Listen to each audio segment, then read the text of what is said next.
Everyone welcome back to my new blog. So poetry day के शुभ अवसर पर हम लोग क्या क्या एक्ट करने वाले हैं बताओ। पोइट्री तो बोलेंगे ही। करने वाले थे। हाँ तो आज ही तो कर रहे हैं। तुम कल बोल। हाँ बोले लेकिन समझा करो। क्या समझा करो क्योंकि गलती बोलोगी। कल छुट्टी होने वाला है गाइस। तो इसका बात घोड़ा का टांग है। हाँ, घोड़ा और ये घोड़ी की टांग देख रहे हैं। क्योंकि ये पोएट्री में नाम देख करके अभी बोलती है कि हमको नहीं बोलना है, अभी हमको नहीं बोलना है बोलती है। मैं नाम काट दो। नहीं मन करता बोलने का। सो गाइस आप लोगों को जो जो लोग एक्ट करने वाला है वो लोग को आपको वो लोग से मिलवाते हैं। ए रुको दिव्या, रुको।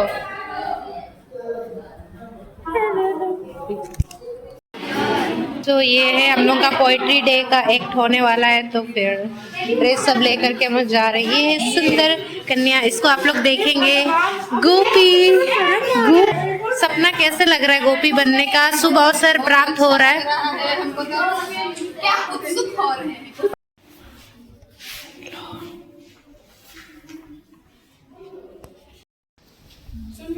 Yes ma'am. ये सब मैंने डबल टेप ना ऐसे चिपका।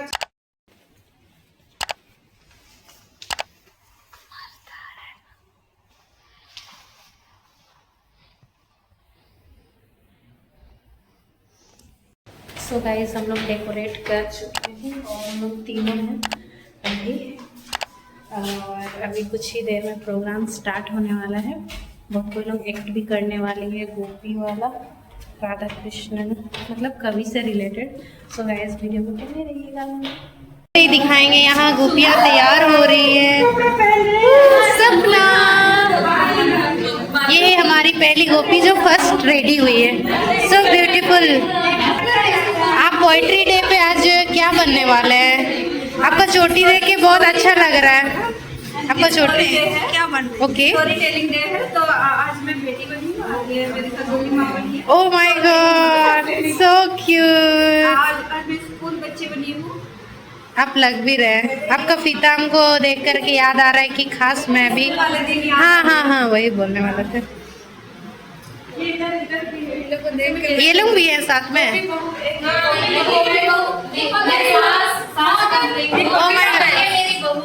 ओह माय गॉड कोकिला बहन। Oh my God so cute. नहीं नहीं नहीं नहीं नहीं घुमाई। हम तो कविता बोलने वाले और इधर है दिव्या, ये भी कविता बोलने वाले हैं। हाँ और हम लोग तीनों रहते हैं गुच्छों में। हम लोग तीनों गुच्छों में कहीं भी जाएंगे गाइस हम लोग साथ में। यस वाले हैं गोपी। आप क्या बनने वाले हैं? आपका कृष्णा। कृष्ण का सखा है। ओह माय गॉड चलेगा। कृष्ण का सखा से ही काम चलाना होगा क्योंकि कृष्ण तो किसी और के निकले।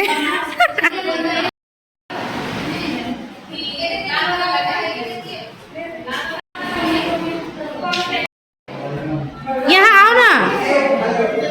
चलो चलो चलो। वो वही लड़का दोनों इधर देखो ना। रुक रुक रुक रुक। इतना अच्छा लुक दिख रहा है गाइस। आप लोग कमेंट में बताना। यही है वो आर्टिस्ट कलाकार हमारे कृष्णा।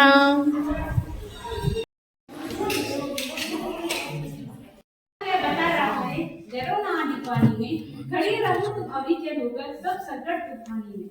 दिखो ना अपने प्राण से तो तुम सब कुछ पा सकते हो प्यारे। तुम भी ऊंचे उड़ सकते हो, छू सकते हो नभ के तारे। अटल रहा जो अपने पद पर लाख मुसीबत आने में, अटल रहा जो अपने पद पर लाख मुसीबत आने में। मिली सफलता जब भी उसको जीने में मत जाने। धन्यवाद। एवं मेरे सहपाठियों को मेरा नमस्कार। मेरी कविता का शीर्षक है भेद। अगर ईश्वर करता लड़के और लड़कियों में भेद, अगर ईश्वर करता लड़के और लड़कियों में भेद, तो चींटी का घर उसकी बेटियां बनाती, तो चींटी का घर उसकी बेटियां बनाती। और बेटे किसी नुक्कड़ पर बैठते किसी को बेवजह काट रहे होते। मुर्गी सुबह उठकर पहले बांग देती, फिर अंडे देने जाती और मुर्गा सोता रहता घोड़े बेच के। शेर के बेटे जाते पिता संग शिकार पर और बेटियां खाती भाइयों को लाया बचा कुचा मार। कंगारू की माए अपने बेटों को चिपटा कर रखती और बेटियों को फेंक आती किसी कूड़ेदान में। अगर ईश्वर करता भेद तो उल्लू नहीं देता इजाजत अपनी बेटियों को शाम के बाद घर से बाहर निकलने की। चिड़ियों की बेटियों को कहा जाता कि वो ज्यादा चींची ना करे।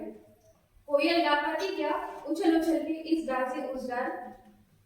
ज्यादा रंगीन होने पर तितली के बेटियों को जरूर पड़ती अपने घर वालों से फटकार। नागिन नहीं रख पाती इतनी लंबी जुबान। जिराफ की बेटियां अपने गर्दन जरा नीचे नहीं रखती। पर फैलाने वाले बाज के बापों ने काट न दिए होते अपने बेटियों के पैर। अगर ईश्वर को करना होता भेद तो पैर पर और जुबान पुरुषों के हिस्से आते, औरतों के हिस्से केवल कान और हाथ आते हैं। अच्छा है ये भेद सिर्फ इंसान ही बनाए हैं, इसलिए केवल इंसानों तक ही सीमित है। धन्यवाद।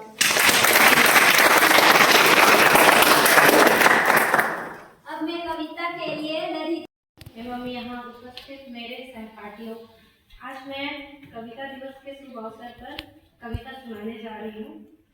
मेरी कविता का शीर्षक है मंजिल।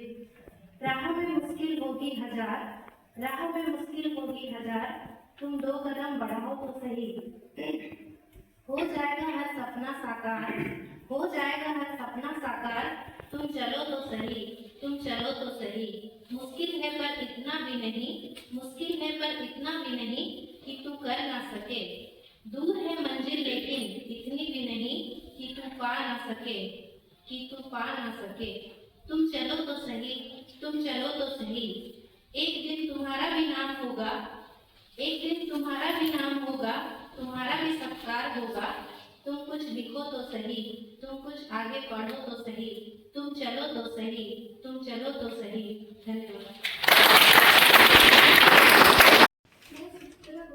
आप सभी के सत्संग में एक कविता प्रस्तुत करने जा रही हूँ जिसका शीर्षक है ओ बचपन। एक बचपन का जमाना था जिसमें खुशियों का खजाना था। एक बचपन का जमाना था जिसमें खुशियों का खजाना था। जहाँ चांद को पाने की थी पर दिल तितली का दीवाना था। खबर ना थी कुछ सुबह की ना शाम का ठिकाना था। खबर ना थी कुछ सुबह की ना शाम का ठिकाना था। थक कर आना स्कूल से पर खेलना भी जाना था। माँ की कहानी थी परियों का फसाना था। माँ की कहानी थी परियों का फसाना था। बारिश को कागज की नाव थी, बारिश में कागज की नाव थी। हर मौसम सुहाना था। रोने की वजह ना थी ना हंसने का बहाना था। रोने की वजह ना थी ना हंसने का बहाना था।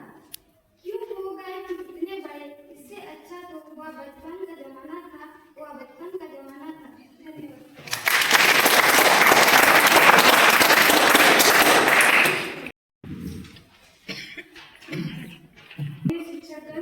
मेरे प्यारे सहपाठी सभी को मेरा जोहार। मेरा कविता का शीर्षक है जिंदगी। धरती के ऊपर की जिंदगी की सच्चाई, धरती के नीचे की संपत्ति की सच्चाई। इतना सुंदर प्यारा देश है हमारा मेरे दोस्त, उड़ा रहे हमें सूखे पत्ते की तरह। जंगल झाड़ किए साफ बसाए गाँव, साफ किए पत्थर टोला किए संतर। मसना सरना जाया से हमें मेरे दोस्त नष्ट कर रहे हमें जंगली पौधों की तरह। जमीन जायदाद पेड़ पौधे से अमीर हम, धन संपत्ति सोना चांदी से अमीर हम।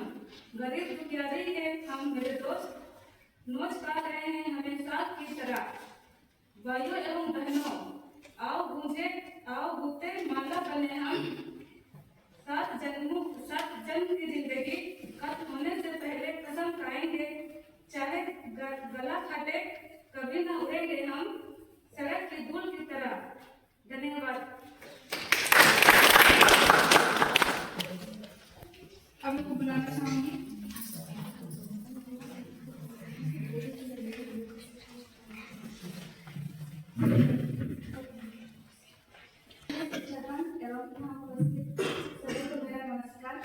आज मैं कोई कविता आजादी इसका शीर्षक है ओडिसी। ये एक आध्यात्मिक कविता है जो कि सृष्टिधर सिंह देव कटियार जी का लिखा हुआ है।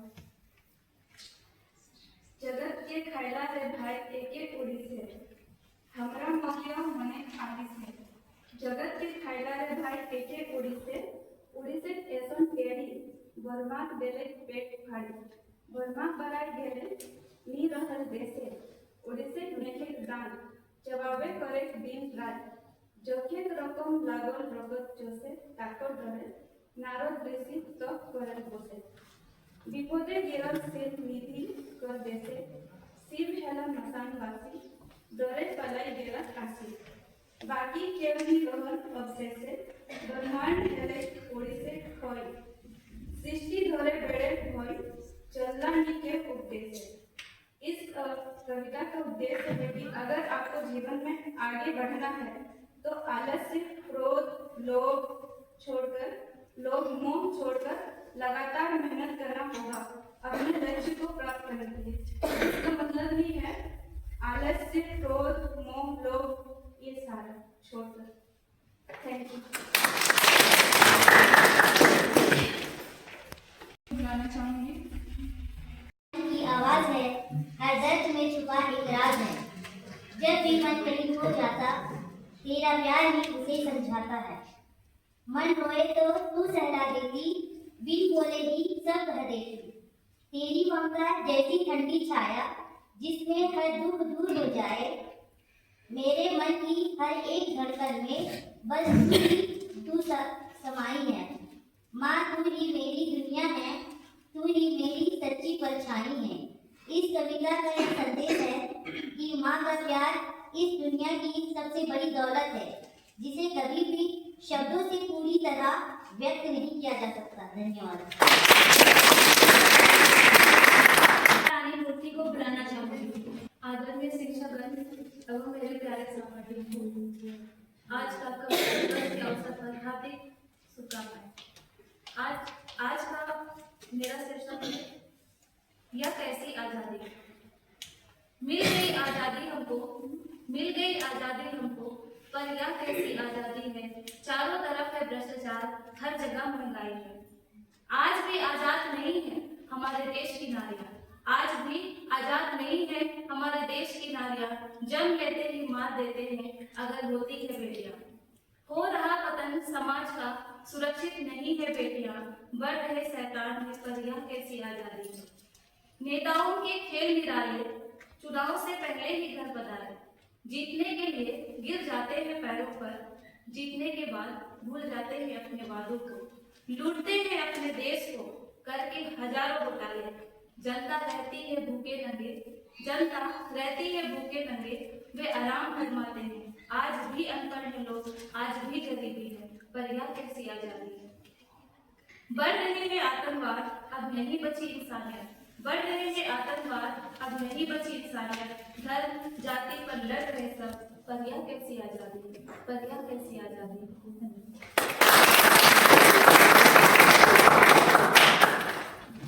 अब मैं अगली कविता के लिए चंद्रवती गिरवा को बुलाना चाहूंगी।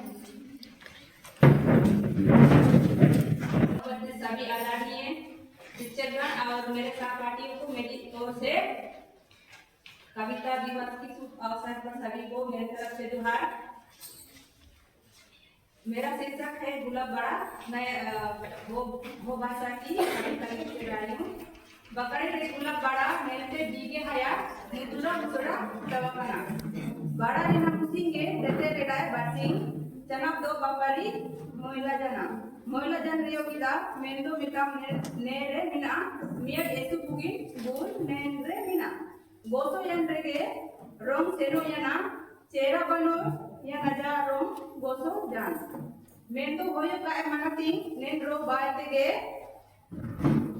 मुतुल लिखन सोड़ाने नीतिर किड़ा नेलका के मनवा मन को नेन हुमो रूप दो अड़ाई दिन लगनिचा चमचमामा जाम यतने यो काल सेटर लेन रे दो पेड़े गोसो पता लिंगाए गोसो हुआ तोबे कंठ नमरना रूप एवं प्रिया दो निचिन केदा जन्म दो काकी नोराया मेंतु ने दिसुम रे भूमि पाइट लिखाया सदाएगा डाइना नुतुम सुराना मुख्य उद्देश्य है बात हो रहा है जो बात करेगा ना मानव शरीर के साथ तुलनात्मक करते हुए बताया है कि जिस तरह गुलाब फूल खिले होते हैं उस समय गुलाब फूल देखकर सभी के चेहरा में मुस्कान और खुशी दिखती है, उसी प्रकार मानव शरीर जिस समय फूल की तरह खिले रहते हैं यानी यौवन समय ज्ञान ताकत बुद्धि तथा रूप रंग से परिपूर्ण होते हैं या रहते हैं, वो उस समय किसी को अपना महान रूप के लिए घमंड मत दिखाना। ये शरीर तो सिर्फ 2.5 दिन का ही है, जब काल आ जाएगा तो अपना शरीर धरती में जाएगा। इसीलिए समय है, इस दुनिया में आए हैं तो अच्छा काम करके जाना कि लोग आपको गुलाब फूल की तरह हमेशा हर जगह यानी कि आप इस दुनिया में न रहने से भी आपका नाम गुलाब फूल की तरह सुगंध देते रहे। धन्यवाद। अगली कविता के लिए कविता सरस्वती को बुलाना चाहूंगी।